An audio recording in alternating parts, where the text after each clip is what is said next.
Hello everybody! So, as promised, I would make a video showing the working Quasar VR-1000 playing in the theater, and I'm fulfilling that promise. This thing, today I just cleaned all the rubber parts, the tape path, everything, made sure I would not have to open this again for, full for a while.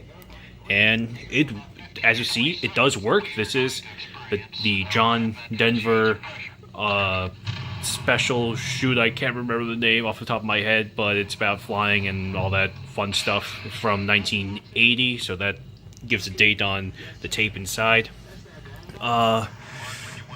So I didn't point this out in my video, last video, but the quirk of this format is that for whatever reason, there's like a little bit of blank space at the bottom. So of course that's present because on my setup there's no overscan, anything like that. However, that was still present on my CRT outside, and I believe the CRT should just have a normal amount of overscan.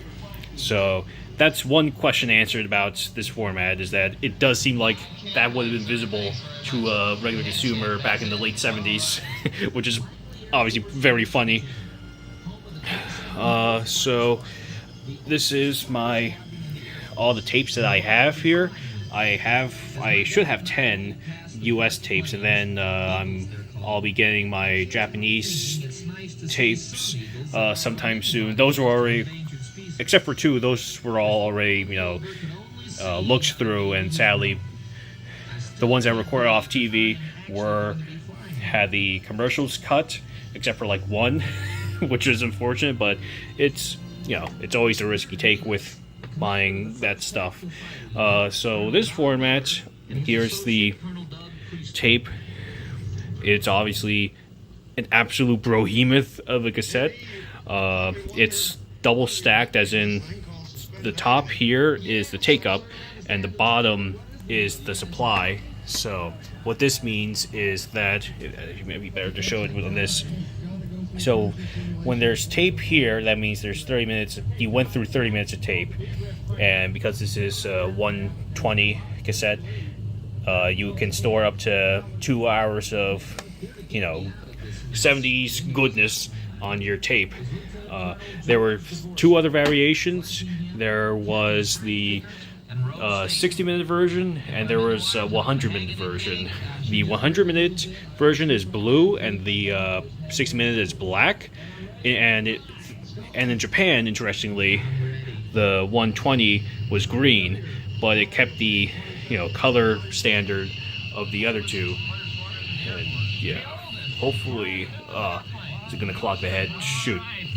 All right. Yeah, and as you hear too, the audio is fine on this.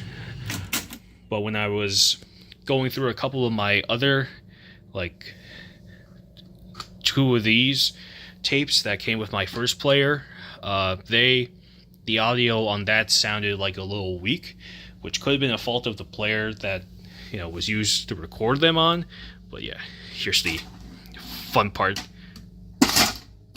Yeah, and yes, I have this part loose, the actual lid, the cover to the basket, because that's going to give me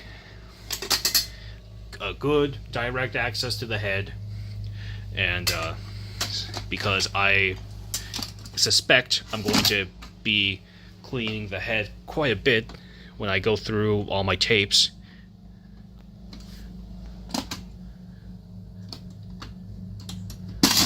Alright, what's wrong now? Oh, you gotta love this stuff. Oh! Whoa! Guess we already ran into an issue. Okay, I'm going to try this again. So, the machine is still playing now.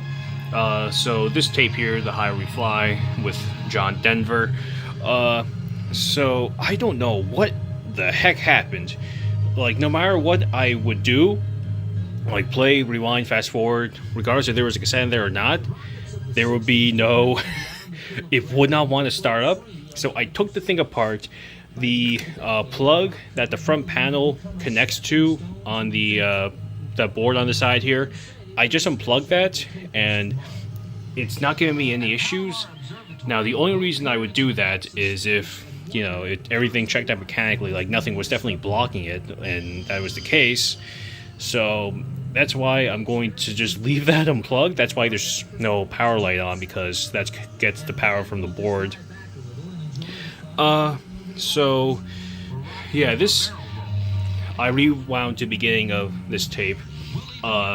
This tape is definitely giving me issues. It's clogging my head, like, every 5 minutes. So, and in fact, I just have my DVD recorder set on record, because I know there's a commercial about to come up. So, I just want to show that the machine still works. It's still working. You see, you can't deny that. It's still working, and yeah, I'm really happy to finally add this format to my playback arsenal. And here's a commercial with, yeah, you see how crazy the dropouts are on this thing? Good lord. Can you? Jeez, this old tech. Yeah, so I'm gonna go through my tapes while I still can, while this player is deciding to live. This one here is what the seller of this player showed to show that the machine was working.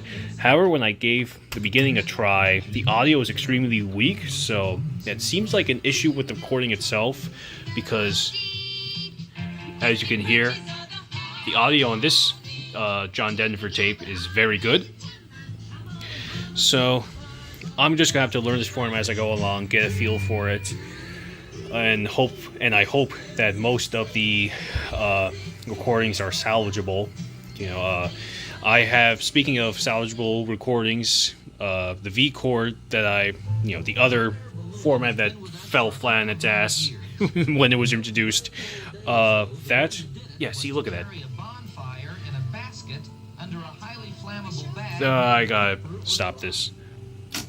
But yeah, I have, V chord tapes from that Sanyo player that I'm looking at, and I guess something happened to the player like halfway through when the owner was going through those tapes, because some of them like don't have video. I can't get video off of them at all. Some of them are like in black and white with like a bunch of hissing. So only a few of the tapes there have like stuff are actually of quality that I can actually work with. So I hope I have better luck with this format with the tapes I have so far. But thank you very much for sticking with me through this process. And as you see, I have a working player, and if you have tapes just lying around doing nothing, I would be more than honored to get them digitized for you. So thank you for watching, and I hope to deliver some quality recordings off this format.